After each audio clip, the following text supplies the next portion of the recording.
waxaa haawanaya waddooyin la buuxi jiray dunida oo markaan miciin bidaysa in la daboosho afka iyo sanka corona oo daawo rasmi ah loo laayahay qufac iyo hindhisada oo noqday kuwa laga baqa caalamka markaan weli ilma aragtada fayraska oo laakiin laayahay iyo garoomada oo dhaqaatiir buuxaan kusoo dhowaada muuqaalkeena maanta haddaan nagu cusub tahay fadlan nagu soo bir oo subscribe leh gambaleelkana furo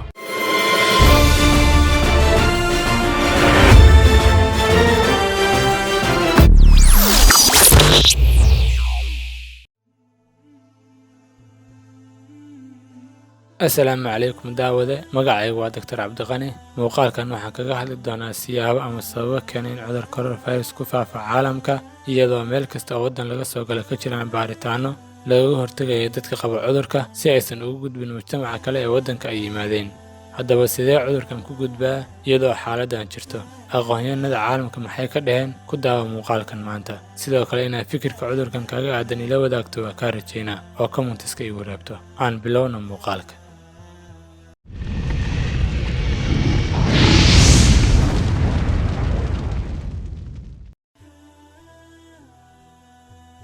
haddii aad gashay safar caalami ah ama aad daawato telefishinada waxaad arkaysaa saraakiisha caafimaadka oo madaxa kaa saaraya qalabka qandhada ama heerkulka jirka lagu fiiriyo si ay kaaga baaraan cudurka coronavirus sidoo kale waxay kaa fiirinayaan calaamadaha qufaca iyo neefyarida oo ah astaamo inta badan lagu arko qofka qaba fayruskan si gaar ah waxaa taxadar ama ilgooniya lagu fiiriyaa dadka ka yimaada meelaha sida baan oo cudurkan ugu dhuftay kana jiraan baahida ugu badan ee corona sidaas oo ay tahay waddamada dunida waxay la dhibtoonayaan kaabka qaba cudurkan oo soo gudbaya markaa fiiriso baaritaanada laga sameeya meelaha dadka ka soo galaan iyo meelaha ay ka baxaan waxaa niyadaada kusoo dhacaysa inay jirto baqdin la'aan inuusan soo gudbin cudurka ah balse arrinku sidaa waa ka duwan yahay sababtoo ah saameynta cudurka oo la arkay waxay muujinaysaa in baarayaasha cudurkan u xilsaaran aysan arkin dadka qaba cudurkan ee soo degaya ama imaanaya mararka qaar tusaale markaa eegto caalamka sida China oo ah meesha uu cudurku ka bilowday meelo cusub ayuu cudurku gaaray magaalada Shanghai ayaa cudurku gaaray waxaana laga helay 8 qof markii hore oo ka yimid Talyaaniga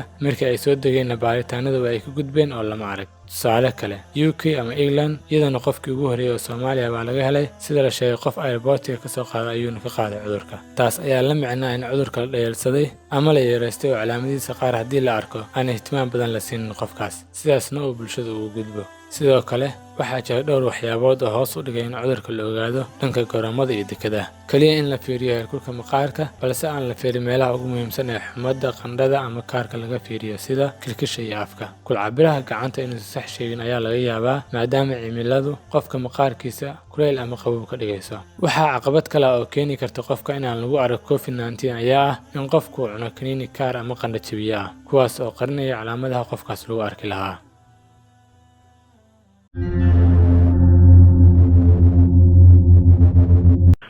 But we know it's very difficult to catch every infected person. Some people infected with this new coronavirus may have quite mild symptoms. Some may be incubating at the time they travel, so they don't show any symptoms when they land. It's only some days later that they develop symptoms. And then in order to catch that they're an infection, they need to go to see the doctor, say they've been from that part of China, and get tested, and so on. So it's a challenge, but it's a worthwhile effort to try and prevent the global spread of infections. way adagtahay in la qabto qof kasta oo qaba cudurkan dadka qaar waxay yeelan karaan calaamado iska meelixaad ah dadka qaarna waxaa laga yaabaa inay ku jiraan xilli huraadka ama xilliga qofka uu jirkiisa cudurka ku faafayo maalmo kadibna markay dadka soo degaan waxaa macquul ah in cudurka calaamadihiisa uu la soo baxo sidaa awgeed waxaa loo baahan yahay in si fiican loo baaro lana helo dhaqaatiir si fiican u baarta inkastoo ay adag tahay haddana in dunidu ku dadaasho waa in la hakiyo faafidda cudurka sidaas waxaa yidhi Professor Colin oo bare ka ah jaamacadda Hong Kong ee waddanka China corona ayaa waxay qaadataa inuu calaamadaha ku soo saaro 2 ilaa 14 maalin hadba sida qofka u saameeyo waana mushkilad keentay in qofka cudurkan qaba aan la arag mararka qaar